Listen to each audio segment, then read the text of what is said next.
నమస్తరా అందరికి. ఇన్ని క్రైమ్స్ జరుగుతున్నాయి కదా, 90% క్రైమ్స్ ఇల్లీగల్ కాంటాక్ట్స్ వల్లనే మర్డర్లు జరుగుతున్నాయి.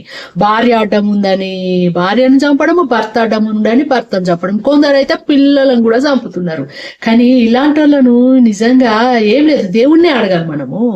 దేవుడా, ఓ మంచి దేవుడా, ఇట్లా కనరు పట్టిన వాళ్ళందరినీ, ఆడోళ్ళను మగోళ్ళను నువ్వు బర్ల లెక్క దున్నపోతులు లెక్క ఉట్టి స్వామి.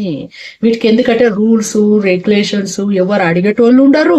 సో ఈ క్రైమ్స్ ఉండేవి వాళ్ళ దాంట్లో, సంపడాలు చేయడాలు అటువంటివి ఉండేవి. ముఖ్యంగా ఇవి బర్వాతలో ఉంటాయి ముఖ్యంగా. సో వీళ్ళు గడ్డి మేయడానికి పోతారు కదా, సరే ఆడబర్రెని చూస్తే మగ బర్రెని చూస్తే ఆడబర్రె, ఒకరికొరు నచ్చిరంటే, లవ్ చేసుకున్నారంటే, ఎవరి షెడ్యూల్ వాళ్ళ ఇంట్లోకి వచ్చి అన్నారంటే అడిగే దిక్కు మొక్కు ఉండదు. సో వాళ్ళకు పెళ్లి పెటాకులు ఉండే, ఆ బర్రెలకు దున్నపోతులకు రూల్స్ రెగ్యులేషన్స్ ఉండేవి. ఏ ఫ్యామిలీ బాదర్స్ ఉండవు. సో ఈ సంపడాలు ఉండవు. సో ఇట్లా కనర్ పట్టిన వాళ్ళందరినీ దున్నపోతులు లెక్క నువ్వు బర్ల లెక్క చేసినావు అనుకో స్వామి, నువ్వు జర సమాజాన్ని కాపాడి నువ్వు అవుతావు. ఎందుకంటే మా చట్టాలు చాలా కఠినంగా ఉన్నాయి స్వామి. ఎవరినైనా మర్డర్ చేసినావు అనుకో, బెయిల్ మీదే ఇంటికి వచ్చేస్తావు. So matter close. సో వీటికి కట్టడి లేదు తండ్రి. నువ్వే ఇది కట్టడి చేయి, దున్నపోతులు బర్లను చేసి కదా.